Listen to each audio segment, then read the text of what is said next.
Hello again, Gills fans. Welcome back to yet another episode of Gills in the Blood TV. It's Sunday evening, which of course means it is match day review show time. And as always, I'm joined by my co-host Rhys to look back on Saturday's 1-1 draw with Grimsby Town. A point that ironically got us closer to the playoff places because other results went our way. But it was a game that feels like another bit of a missed opportunity. So myself and Rhys are going to sit down for the next 45 minutes or so and look back at all the talking points from the 90 minutes in Kent. Rhys, you had a good week. If it were Gillingham and non-Gillingham related, if it's non-Gillingham related, I was fine. If anything, it's a Gillingham stuff that got in the way, particularly after the Wimbledon game. That was another away day ruined by the 90 minutes in the middle, unfortunately. But again, had a good pie and good company. Had a row with a steward. That was fun. But that's for another day. Anyway, we're here to talk about Gillingham versus Grimsby Town. So as always, we'll go straight back to 2 o'clock Saturday afternoon when the team news came out. And it was a bit of a lottery this week, Rhys, because Gills had been suffering from some sort of sickness bug. We're not sure what end it was coming out of, but that is too much information for a Sunday evening. So Gills lined up as follows. Yes, it was a back four. Do not adjust your sets. Glenn Morris recovered sufficiently to take up his place in goal. It was then a back four of Ramo Hutton, Max Aymer, the captain, Shadowgi and Max Clark in front. It was a double pivot of Robbie McKenzie and Timmy Dieng. A trio in front was Conor Mahoney, George Lapsley and Johnny Williams. And it was Ollie Hawkins in the number 9. For David Artell's men, it was a similar system, just a slight... No, it wasn't, sorry. It was a 4-3-1-2. So it was Cartwright in goal, Malarkey, Rogers, Tharm and Hume in a back four. Then had a trio of Clifton, Greening, Thompson protecting, Holohan in front, supporting a front two of Wilson and Obikwu. Rhys, I've written down, don't feel like our visitors ever really had a concerted spell of pressure in the game. The goal we conceded is sloppy from our part, but apart from that, we bossed possession, territory and chances, but once again, were not clinical enough. Yeah. We should stop it there, right? No, I think you're Enjoy your week, Gills fans. We'll be back on Wednesday for a match preview. No, you hit the nail on the head, absolutely. Just... I think to extend the summary, it feels like if we were to play with this method all season, I think we'd probably have more points on the board. But and we would look at this game and go, we just wasn't our day. But in isolation, we've got to be trying to get in 3 points from this game, and we fell short. I think through a lack of just the final touch, getting the ball back and hitting the target, making it difficult for the keeper, and that was pretty much it. Story of our season, isn't it? Same old, unfortunately. Yeah. Create plenty of chances. I think Jack put in one of our WhatsApp groups 54 shots in the last 4 games. We've scored twice. Therein lies your problem. And I'd like to look at just quickly as well what the last 2 home games have been against Tranmere and Grimsby. So yesterday, 15 shots in total. And Tranmere just a week ago. Tranmere? That made it very French, didn't it? Oh, wow. Trying to fancy him up. Tranmere Rovers last week against Tranmere Rovers, it was 24 shots. Yeah, 39 shots in 2 home games. We've scored twice. We shall move on. First half, and I don't adjust your sets again, Gillingham fans. I know I might say that a lot this week.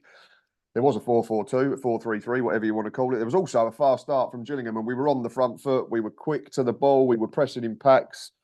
The right types of players were seeing plenty of possession, I felt. Mahoney and Hutton were linking up, and it just felt like a very home start to proceedings for me, Rhys, which is something we've discussed in previous episodes where we felt like the away side too much. But we felt like and looked like we were the home team. We were the ones that were trying to make the run in and trying to make things happen. Yeah, absolutely. It's one of the things I noticed yesterday as well is the last waltz that they're starting at the start of the game now. The fans are singing it. And as soon as that kick was played at the start of the game, it did feel, we're at home. And the energy matched what it should do in a home fixture. And, and Grimsby were well, given their credit, actually, they were trying to play a little bit more expansive football, which surprised to me, actually. But we were the team in control. The possession stats, I think the first 15 minutes, we're looking at about 60 to 65%. So we were the ones controlling the game. And we felt like the home team, which gets the crowd on side as well, actually. Absolutely, yeah. And the atmosphere was decent. And just a quick side note there as well, obviously, just thoughts and prayers to the family of former Gills manager Jerry Summers, because that last waltz did follow a minute's applause for our former manager who had unfortunately passed away in the week. Jerry managed us, I think, in the 1970s or 1980s. I'm not entirely sure, but yeah, Love and best wishes to everyone who knew and loved Jerry Summers, our former manager. Yeah, first half chance, Rhys, came from a weaving run from Conor Mahoney, who got himself into a good area, drifted inside, dropped his shoulder. Not sure if it was a cross or a shot. Such was the velocity of it. I think it might have been a shot, but Jules Lapsley was brave enough to try and stick his head on it. Nearly had his head knocked off, but he never really was able to control it because it was hit at him at such pace. But again, it was a really early indication of us trying to take the game to them, and we were doing everything that we've said we wanted us to do for a long time, which was just be brave and be incisive and be a bit more direct and try and get in behind. Yeah, absolutely. Yeah, and that first chance kind of like epitomised that actually. And Lapsley's in the box doing it, making a header. Like, really? What? Okay, we've got people in the box. So people wanting to go to the ball, try and make something happen.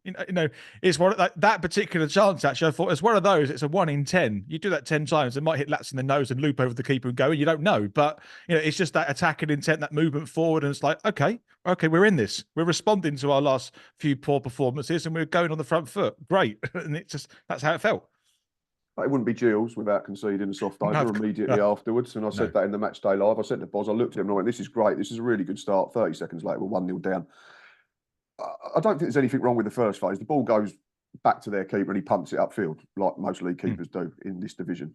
Robbie McKenzie goes and attacks the ball on the halfway line. And again, like we've said before, if you can't win the ball, go and make it difficult for your opponents. So he's doing that. He's trying to compete.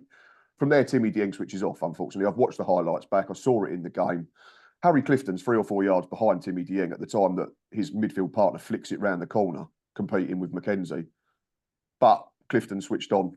Timmy Dieng isn't. He gets that run on him, and then suddenly he's driving towards our midfield, through our midfield towards our back four. And because you've not got that extra centre half in there, because we're being a bit braver, there's no one that can step out because it'd leave a gap. From there, it's really good from Grimsby's point of view. I think Holohan is the one that. Sorry, it was Holohan that galloped through. It was Clifton that won the first contact. Gallops through, picks out a really nice pass in between Ema and Ogie, and I thought Donovan Wilson done really well. It's a great first touch to get it out of his feet, and he slides it under Glenn Morris, and that very early sort of optimism and atmosphere just sort of got sucked out of the ground. I looked at Boz again and I went, that's very much us, isn't it, unfortunately? It did certainly feel like that. Actually, it did. It felt like we're in the front foot here. We've got a foothold in the game, and suddenly we undo all that that first bit of work. But yeah, I credit the Grimsby. I think actually it having that back four, it really exposes what that kind of motion of play can do from a Grimsby perspective. Like there was a lot of space in that back four, and yeah, as it Holohan put that pass through, it just carved open the defence. And Wilson, I mean, as cool as you like, I mean, we'd like someone like that who could just pick the ball up there and slot in the back of the net comfortably. I was like, it's second nature. But yeah, and when that goes in, you kind of think, right, there's two ways this can go. It's either going to go really flat, or we need to try and get back as quickly as where we were before and put the pressure back on. And it could have easily gone flat, heads dropped, and then possibly they go 2 up, and then it all falls apart. But it didn't. No. Do not adjust your sets again, Gills fans. For the first time in 19 attempts, Gillingham scored a first half goal at home in a league game, and it was an immediate response. Within 2 minutes of trailing, there was some good football, wasn't there, Rhys? I think there was some good interplay in the middle. Again, Conor Mahoney was at the heart of it. Plays a really good ball from central to left, where Timmy Dieng has drifted out wide, gets his head up, right-footed ball into the box. And there's your man, George Lapsley, arriving at pace, that perfectly timed run in beyond Ollie Hawkins, the front man to guide a side-footed volley into the back of the net. And suddenly, it was game on again. Yeah, what a ball into the box it was as well. And I've got to give credit to Lapsley because he pretty much one-touched it into the left-hand side of the goal. And that's a hard skill to do that. And under pressure as well. Time to run under pressure. Who's not having the best season, who's had lots of injuries and niggles. Yeah, it was a very good goal and it was a great response. And yeah, should we just stop here? First half goal at Priestfield. That's it. You're just basking it at the moment. Absolutely. Just put a video up on loop now and end the show. Yeah, well, why not? But that was a great response, and it was something that we needed to do because Grimsby suddenly went. That was almost like we were when we conceded. We've done well to get in front, and now we've been pegged back immediately. Mm-hmm.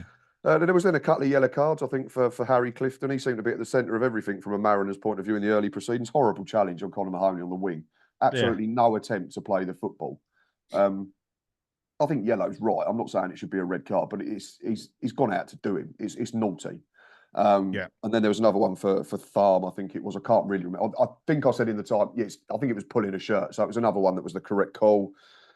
And then we had another chance. And it's another do not adjust your sets moment for what I'm going to say, because Ollie Hawkins does really well. Not that bit. He holds it up. He know we can do that. He lays it off to Conor Mahoney. Again, not that bit. He's out on the wide. Back to Romeo Hutton, whose delivery is very good. Not that bit. This bit.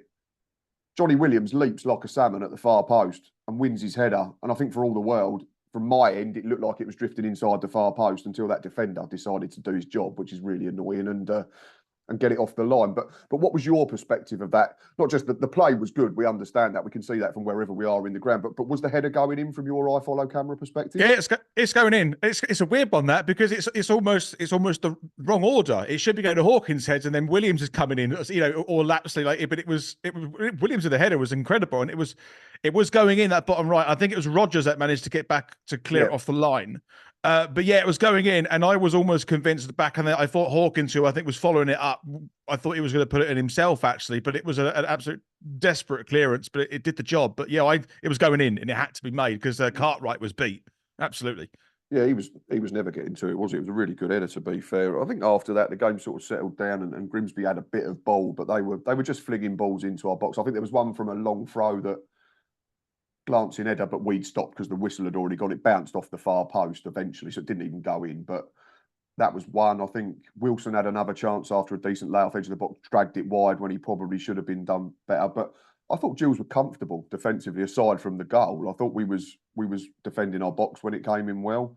I thought we was making sure that we played the game with them in front of us. We wasn't allowing them to turn us around and run towards our own byline, which you don't want to do as a defender. And I just thought that aside from that goal, we was the better side. Again, we continued to make the run in. The quick leveller obviously helped us out. I think if it had gone 10, 15 minutes, the crowd may have gone flat and Grimsby may have been able to control the tempo of the game. But we never allowed it as fans, and credit the players, they didn't allow it as well collectively. There was then another half chance. Max Clark recycled possession 25 yards out and had a go. And their keeper Cartwright couldn't catch anything first half. He couldn't have caught COVID in a hospital, I don't think, bless him. I don't know whether it's moving around, but he sort of pats it up in the air. And I think Hawkins may have been offside from the rebound or headed it over. But again, another don't adjust your sets moment. Gills were shooting from outside the box, and it happened again second half. It was good to see. And whether this was because of the sickness bug and Clements was forced to go in that way, we don't know. But we could have obviously played Robbie McKenzie as a third centre half.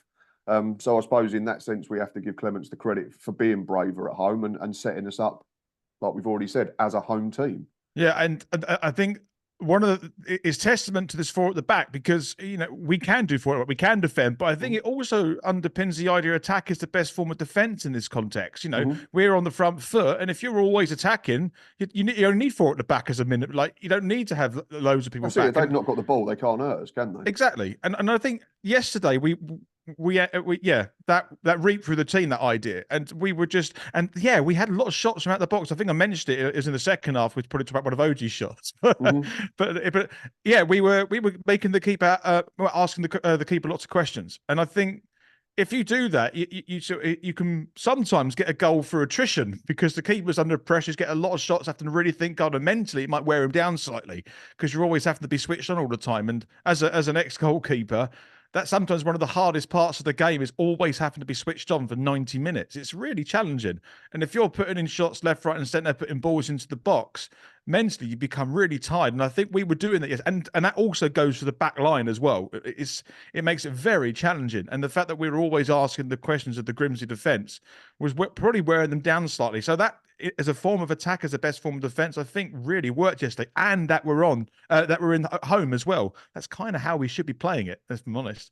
Absolutely. Again, it comes back to it's stuff that we should be doing more often. I said to Boz, after about half an hour, I said, mate, this is one of the most enjoyable first halves we've watched at home, probably since, dare I say it, Charlton in the Cup, which was second day of December, which is ridiculous. And again, it comes back to the fact that, because I put this poll up in the week, didn't I? Are we overachieving, underachieving, lucky, or where we should be?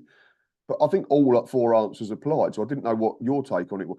Because in terms of goals scored, you say we're overachieving, because we shouldn't be where we are, averaging less than a goal a game and with a -9 goal difference. But in terms of what we were promised in the summer and the squad, we're definitely underachieving and are probably lucky to be where we are. So then if you put all that sort of thing together, does that mean we are just about where we're meant to be? I'm not sure. That's what I clicked because of what you just said. Pretty much, yeah. That's but yeah, I'm a firm believer of the points don't lie. And so table doesn't, unfortunately, does it? No, no, you're right. It never does. You can look at games and home form and away form and this and that and the other and ifs, buts and maybes and all that type of thing. But essentially, you'll end up where you deserve to end up. That's it for me. So Anyway. that's why I clicked. I think that's where it's about right. Is it where we want to be? Absolutely not. Is it where we should be? Probably. Probably is. Half-time whistle blew shortly after that anyway, after that little tangent. And we bossed possession. We'd controlled the game. We had 65% of the ball. We'd had more shots on target. We completed more passes. I think we'd edged the corner count as well. Everything was just done with a load more urgency, which was encouraging. And of course, at half-time, in recent weeks, we've invariably been 1-0 down and then fought back in the second half. So we're all thinking, we're definitely going to score in front of the Rainament. So I think everyone was quite optimistic at half time, and Stocky sort of echoed what we've said, was that aside from the goal, we were the better side, and we got into good areas, and everything was being done as it should be. I think there was a couple of changes or one change for Grimsby at the break. They adjusted. I think Clifton come off, who'd been on a bit of a tightrope after that yellow card. But they had a chance. They was the ones that created the first opening. I think Denver Hume, who I think I had Chris from View from the Finders podcast on it for the preview show, and he said Denver Hume would be one to watch out at left back, left wing back. I think we've done well to keep him quiet in an offensive sense, but he actually got down the left-hand side and cut the ball back for the goal scorer, Wilson, who I think it's no more than a half chance. I don't think it's one where you sit and say he should be hitting the target, because it's coming back to him and he's got to hit it first time. But for our point of view, luckily blazed it into to where the Grimsby fans were sitting. But it was just a warning that that we've still got to be switched on, because we're not in front, we're not comfortable, and we've still got to work hard. And then we took over. That's how it felt. And we sprung into life. And there was a half chance for us. Mahoney again did very, very well. Sort of ran from left to right because he was picking up sort of positions in free roles. And I think him and Williams were switching a little bit. He found Hutton, who in turn picked out Lapsley. I want to ask you a question before I get to let's talk about the chance first, actually. Yeah. Lapsley does well to cut it back. I think it's, again, like the Wilson chance at the other end. It's unfair to say it's a proper chance for Hawkins. I think the ball's slightly behind him and he's being pressured by a centre-half, and he tries to just flick it into the corner, but it ends up going over the bar. What was your view on it? Because I'm sure Jules Lapsley was complaining that he was having his shirt tugged the whole way he was trying to run into the box, and he shouted at the referee afterwards. My view wasn't great because I'm the other side of that end of the pitch. So what was your viewpoint on it? I mean, would it have been soft? Yes, is the answer. Would it have been soft? Was he impeded? I think when the ball went through, I thought, okay, so he's got someone on his shoulder, but he's got half a yard in front of him, and there was contact. There was, I think, the initial onset of it was a quick pull, but it wasn't really enough to bring anyone down to really slow them. But it was enough maybe to put someone off a little bit. And if you go down, it's a really weird one. If you go down and the ref doesn't give anything, we say, look, you could have stayed on your feet. You should have gone and put the ball across the box. If you go down then win the penalty, then you go, oh, I think it's a soft one. We got away. I think 10% of referees probably give that kind of one. So the percentage game for me is that Lapsley wanted to go ahead, wanted to make the right decision and get the ball in the box to create opportunity. Just didn't work out, unfortunately. But I think it would have been a really soft decision if the referee did point to the spot, if Lapsley decided to go down to that pool, because he, as we saw, he could have easily, he stayed on his feet easily and got the ball across the box just at the byline. So it would have been soft. I suppose if you're saying if he's super clever, go down and give the referee a decision to make. Because if contact's contact, regardless of whether it's minimal, maximum, it's contact is contact. So I suppose in that sense, he's maybe been a bit too honest. Go down, give the referee a decision to make. But I think if it was the other way round and it was Maxima holding one of their centre forwards, we'd have the ump if it was given. So yeah, probably just about the right one. But I said to Boz again, I was like, this is great to see. You've got George Lapsley constantly in and around Ollie Hawkins. You have to have your 10 close to your number 9 when you play a lone striker. And I thought George Lapsley was brilliant at doing that. He was clever. He was picking his runs. He knew when to drop off and take possession to feet. He knew when to run beyond. He was anticipating Hawkins winning flick-ons, which is something I don't think we've done. Hawkins doesn't win every ball that comes in the air, but what Lapsley was doing was anticipating that he would. Yeah. And I thought that was great to see. And again, it was another example of us getting to the byline and getting in behind Grimsby Town and turning them round towards their own goal. Isn't that the point of Hawkins, though? Is that we assume that he's going to get the ball under control or flick it on, and you must Oh, play to absolutely, that. yeah. Like, But you've got what to I don't play think to we that. do enough regularly is we don't anticipate him winning it. We're almost waiting for him to control it or flick it on, Yeah. and then we run. Whereas Lapsley was already on the move as the ball was coming towards Hawkins, which then gets you in behind. And also, it gives Hawkins somewhere to try and flick the ball to as well, Mm. you know, rather than having to have a second movement for them to move the control ball under. So actually, you know, it gives Hawkins an out. Absolutely. Because I think in previous games, he's always had to bring it under control and then go backwards or square because no one's anticipated the run behind.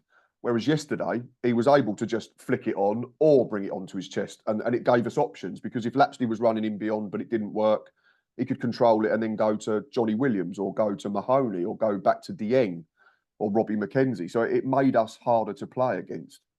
Yeah, and that's like you say, we've been missing that kind of approach, and I hope moving forward that we see Hawkins as that kind of player. Give him an extra out by having an extra player running behind, and who knows, you know, you gamble and then you might win the lotto, you know, and that's it, and that's how you play up top if you've got a target man. And well, even the goal comes from that, doesn't it? Because they're so occupied with Ollie Hawkins because he's a big lump. Yeah. He stands out like a sore thumb, and then they've not picked up Jules Lapsley, correctly, and he's managed to make a run in between the two defenders and put it in the back of the net. So we know what Hawkins does. He's not going to score loads of goals, but he's indirectly involved in the game all the time.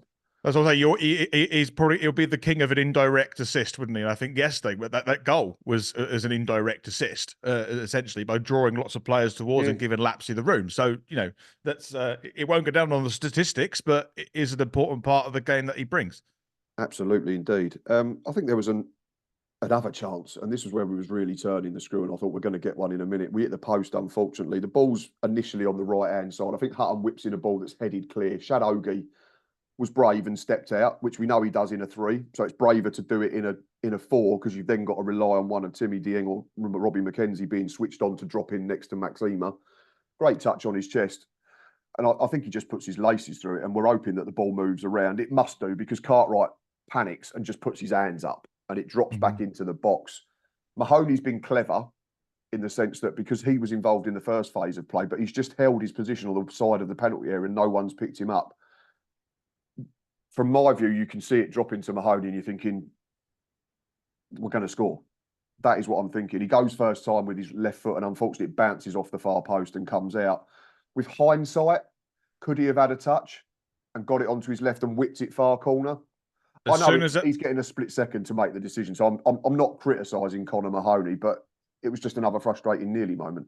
Yeah, it's a funny one, isn't it? I think, it's probably he hurried it. I think, and that's probably where it comes under that umbrella. It's a little bit hurried, but then again, in hindsight, it's a great thing. You probably take it down, have a touch, and then assess the situation in that short period of time. But in the same merit, how often have we seen Gills players this season take the ball down, slow the player down, and then nothing comes of it? And you think, why don't you just shoot? You know, so if he has a touch and misses, we'll go, why didn't you take it first time? So and if it goes in, it's an incredible finish with the outside of his left foot. So yeah, it's nitpicking at best is what we're trying to say. He's just unlucky. But again, we were getting in the right areas. Yep. It just feels like we were talking about Gills' chances because then it was another Mahoney half chance and he picks the ball up on halfway line. He skips in between two. I think he does a little jink round another one.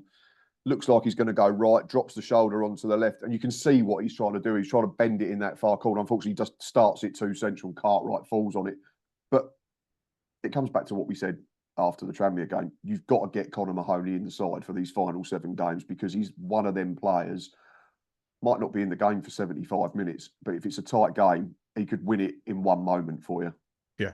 Oh, absolutely. And he's done that. He's scored goals this season that have changed games or given us points or won us points. So, yeah, and that's the value of him. He might not be around for 3/4 of the game, but it's valuable enough if he managed to get some points for you because of one moment that he creates himself. Absolutely. And we were kind of hoping for that yesterday, but I just think it's just in forward did work for him, and that's okay because that can happen sometimes. But it's just a bit unfortunate from his. But I'm sure he reflect on this game and go, "I probably should have scored one today." You know, should have done. But again, like you talk about Hawkins, it's him that starts to move for the goal. So he's still having an impact on football matches because it's him that wriggles free and plays the ball out to Dieng for the leveller as well. And he was at the heart of everything we did really well. Maybe not the final phase, but the first phase, the Hawkins chance at the start of the first half where it's cut back to him, it's Mahoney that starts that move. Yeah. So there's plenty that he was doing. And again, it's another example of someone who was willing to take on a shot from just inside or just outside the box, which was great to see. And if he continues to sort of to be that player moving the last 7 games, we need that. And he can offer that spark and offer that creativity, like you say, to start moves. And yeah, that can't be understated how important that is, because every goal starts from somewhere, and even if it means you create it yourself, which he's capable of doing as well.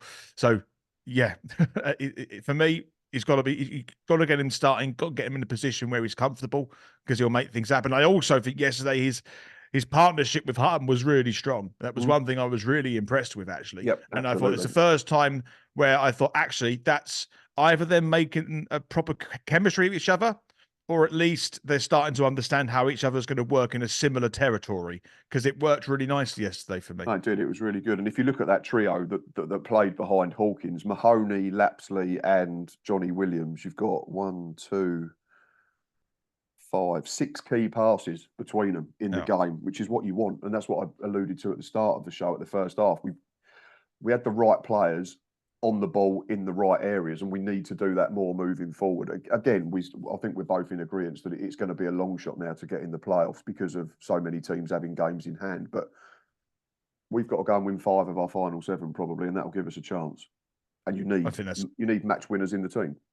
I think that's about right. And Mahoney is a match winner, and he's proven that already this season. Let's just hope that we suddenly get on a consistent run, which is something we've not done, unfortunately, No. Under Stephen Clements. Again, it's back to social media in the week. I was convinced we'd win yesterday because we'd never gone more than 3 without a win under Stephen Clements. But the flip side is, as I put on social media, we've never gone more than 3 unbeaten under Stephen Clements. So now this is our longest winless run at the wrong time. But hopefully we flip that and then maybe go on a 4 or 5 game unbeaten run. It's going to be tough, but it's not in our hands, but it is to a degree because we still play teams in and around us. Anyway, another part of the goal was smashed, and I thought it was going to break in half this time. Shadowby, absolutely brilliant from the young man, breaks out and wins the ball on the halfway line, drives down the left wing, looks for options. There's not one. Rides the first challenge when he could go down, drives into the box. I think he's being held by Malarkey, but again, he stays on his feet, just looks up. There's only Ollie Hawkins in the 6-yard box who's being picked up by a centre half. So he thinks, right, I'll have a go from a tight angle. I genuinely thought he'd snap the crossbar in half. It's an unbelievable try. You just need that bit of luck. You need that to go in off the crossbar, don't you? And then the place erupts and we probably go on and win the game comfortably. But such is life. Being a Gillingham fan, it hit the bar and bounced all the way out for a throw-in on the far side, I think, Rhys. Yeah, that's... Yeah, that epitomised the day, I think. I think at that point, you kind of feel like the ball isn't going to go in, is it? It's just one of those ones where we're trying everything and we're an inch wrong side of the post, an inch wrong side of a shot. And you think, oh, okay, it sounds like it's not going to be our day and it's more Grimsby's day defensively. But yeah, for what it's worth, I thought OG's attempts yesterday, the Charlie was making the shot from distance. I thought he was having a very positive impact on our game. Yeah, he got sponsors man of the match in the ground, and I've got no argument with that. He was very good. I mean, I'd have given it to someone else personally, but yeah, I don't think Shadow. He was certainly in the top 3, you'd say, in terms of our best players. Absolutely. Yeah, in terms of defensively and trying to make things happen, going the other way again. Another chance. I mean, it wasn't Alamo, but it was getting towards that way again. Second half, like it was against Tranmere. Johnny Williams at the heart of it this time, picks the ball up on the left and runs from left to right. Finds Mahoney again, who's involved in all our best stuff.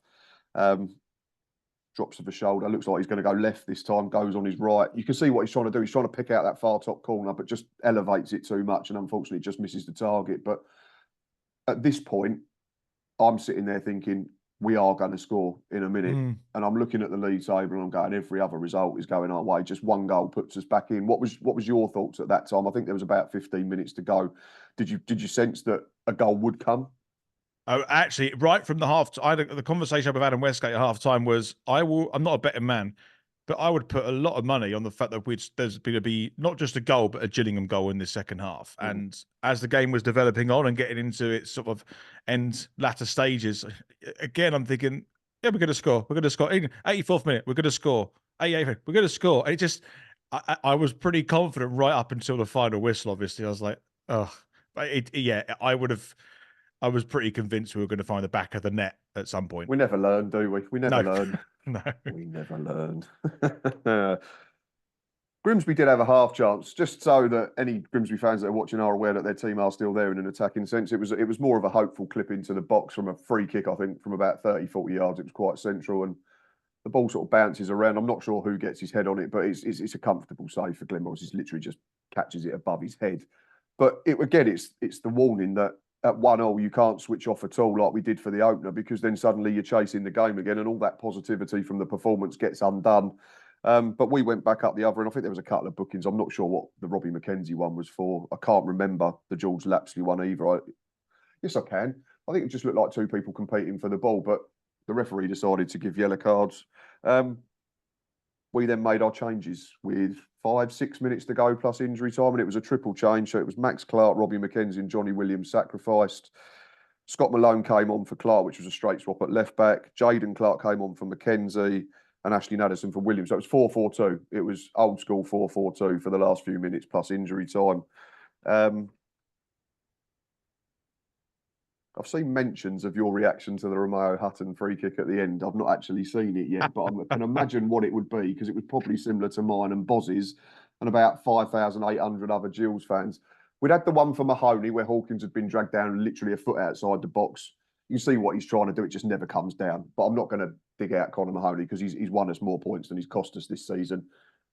The Romeo Hutton one is just so disappointing because we know it's the last phase of the game. Essentially, if the ball comes out the area, the referee's blowing the whistle. So we've lumped everyone in there, aside from Glenn Morris.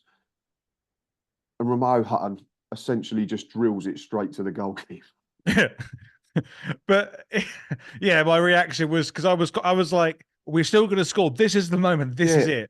And it's Hutton standing over the ball. We know he can put a good one. I know it's central. I know it's a central free kick, and they're the hardest ones to do. I know that. But it's not impossible. Actually, out of all players on the pitch, you're the guy with the skill set to be able to do this effectively. So just to put it in the path of the goalkeeper, it's bad enough for me, but put it in the path of the goalkeeper with enough pace so it just goes to him. And I'm thinking, that's it. That was your roll of the dice. You just rolled it off the table and it went down the drain. That's how I've kind of unfortunately, yeah, because all you need to do is just create more of an angle so that it goes sort of edge of the 6-yard box. And then we know we've got Hawkins, we've got Amar, we've got Dieng that can go and win the first header, and then it goes back into a danger zone. It's just, again, it's us, isn't it? Unfortunately, just at the key moments, we just come up a little bit short, and we've continued to come up a little bit short. And that for me was, because I often say in situations like this, it's either poor decision making or a poor moment of quality. And that one, yes, was both at the same time. And I think we had it in the Wimbledon game as well, right near the end as well. I know we were down and out anyway, but there were many opportunities for us to get the ball in the box, and nothing really happened in the sort of latter stage of the game. And I just thought, come on, let's throw everything at it, make the right decision, get it in the mixer, because who knows what can happen. We've scored late goals before that have changed, that have got us 3 points, got us a draw. So, follow the same pattern, put it in the mixer. You've got people that can make something happen in the box. You might get a lucky bounce and it's in the back of the net. You don't know, but don't just put it down the goalkeeper's throat, because even though Cartwright did drop it for you yesterday, he can catch that one. Yeah, it wasn't even a back pass. I don't know what it was. It's just one of them, isn't it? Hutton, unfortunately, like you say, he knows what he's trying to do, but the execution's just not good enough, sadly. And that was it. It was full time. Results, like we say, all went our way. Yeah. If we look at the results from yesterday afternoon, I don't think anyone else really around us picked up a win, did they? No. Wimbledon got beaten at home.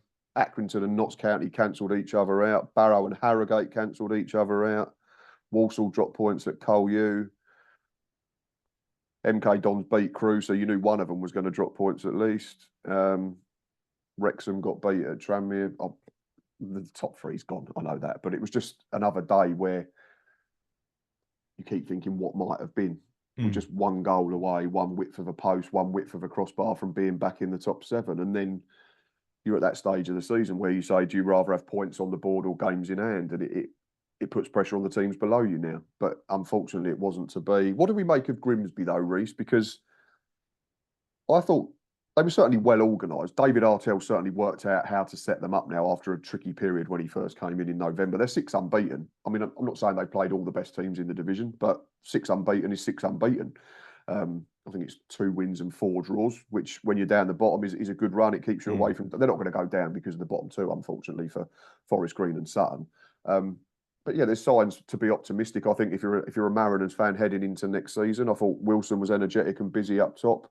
Their goal, some goal that we don't score, isn't it? We've not scored a goal like that all season, where you've got a centre forward on the shoulder of the centre backs, and he's threaded through and he has a touch and puts it in the bottom corner. Did they settle for a point second half, or were we good enough to push them back and make it hard for them?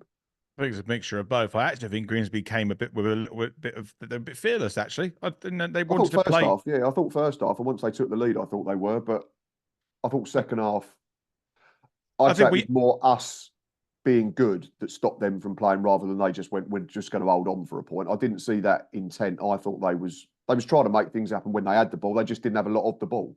And that's it. You know, they didn't shut up shop, because there were opportunities where they could have nicked it at the end as well. They were going forward trying to create stuff for themselves. So I would say they've got a little bit of heart, a little bit of hunger still. And I think, like you say, I think they'll be set up well for next season. I don't think they'll go down because of the 3 teams now, which are blown, because Cole U have now at level points of Forest Green Rovers, which is interesting development at the bottom of the table.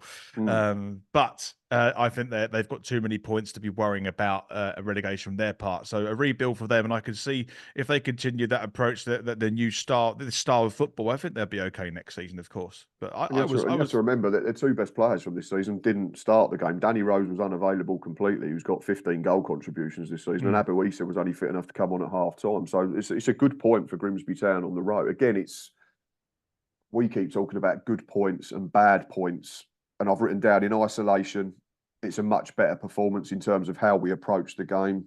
We looked like the home team, as we've already said. We were quicker, braver. We were shooting on sight. We had willing runners off of centre forwards and stuff like that. But I can't remember if I said it before we pressed record. I couldn't give a toss about performance at the moment. We just need points in the final 7 games, and we need to get points however which way, whether that's 1-0 off of the referee's arse or 4-3 and Jules Lapsley smashes one in the top corner in the final minute. I couldn't care less about performance now. It's just about finding a way to get in the top 7. I tell you what we need to have any chance of getting that playoff is the run we had at the start of the season. Yeah. If we could string 3 or 4 together, we'd be right in there, I think. Yeah, because we're on 56 and we've got 7 left. You probably need, I still think 70, 71 gets you in. So you're probably looking at either winning 4 and drawing the rest, or winning 5, losing 2. Something like that. Not a lot of margin for error, I think, is the point we're trying to make. No, but I would like to add as well, I'm a firm believer of a bird in the hand is worth 2 in the bush approach. I think it's good. You know, it puts pressure on the teams below you who've got games in hand to make something happen. Because if it's the other way round, and it puts the pressure on us if we need to get points, and suddenly it becomes a much more harder approach, I think. So it's good that we have enough points to still be in the battle, of course. I know for me, I'm still quite surprised that's even a talking point. It's amazing that we're still we're fighting for that 7th place, but yeah, the fact that we're in and around it and still part of the conversation, for me, until it's not really mathematically possible, or even absolutely realistically possible, I still think it will go to the last game of the season, and I will stand by that. Yeah, I think it's not going to end in the next couple of weeks, is it? I mean, Easter would be the period where you'd start to see a little change, I think, because everyone will play twice in 4 days. Bigger picture is 8 unbeaten at home just before we start wrapping this up, but only 2 wins, unfortunately. 6 draws, and 3 of them draws are against sides that are in the bottom 6 currently. If you look at Forest Green, Tranmere, and Grimsby Town yesterday, if you win 2 of them, we're on 61 points or 60 points. We're right in the middle of it then, and like you say, it comes back to that pressure that's on all the other teams, because we'd have points in the bag. Nerves and fixture congestion will do funny things to people. But we just can't seem to find a way to get ourselves in there and stay in there, can we? No, absolutely. And as you've sung all season, I say sung in more, that's a bit of more of a positive word, but like you've been banging all season that we're consistently inconsistent, and that doesn't get you in the playoff picture at the end of the season, I don't think. And even if it did, I mean, the playoffs would be a lottery. I wouldn't back us.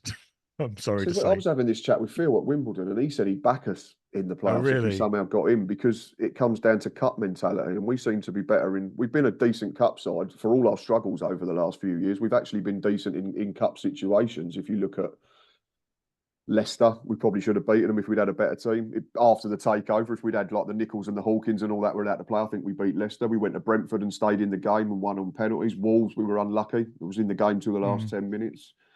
So, be interesting. But you just, and I know we've said you end up where you deserve to end up. But I'd imagine if we get in the playoffs, there's going to be a lot of fan bases going, Gillingham don't deserve to be in there. Yeah. And yeah. But then again, even if we somehow manage to get seventh, I stand by the idea you deserve where you end up. So we've done something right if you manage to sneak in. But I can't see and then really. And then it makes the old managerial change the correct decision, doesn't it? But that's for another episode. We're not going to talk about that. Final question, Rhys, because there was a little bit of discontent on social media that I saw in the immediate aftermath of the full-time whistle. Were the substitutions too late?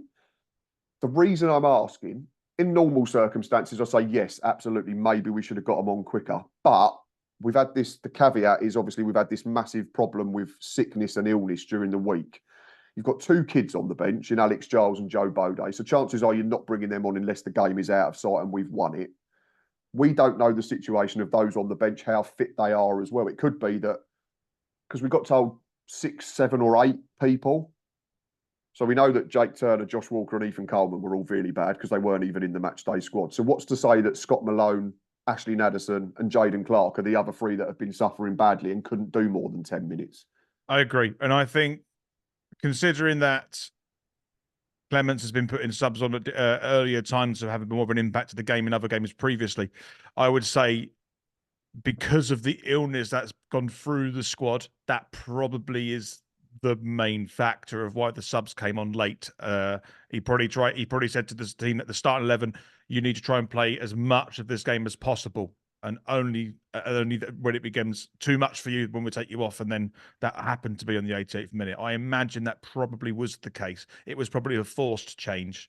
I reckon. And also, to make it even simpler, it could be just because we were playing like a home team and we were on the front foot and we were the better side and creating chances that we didn't have to change it.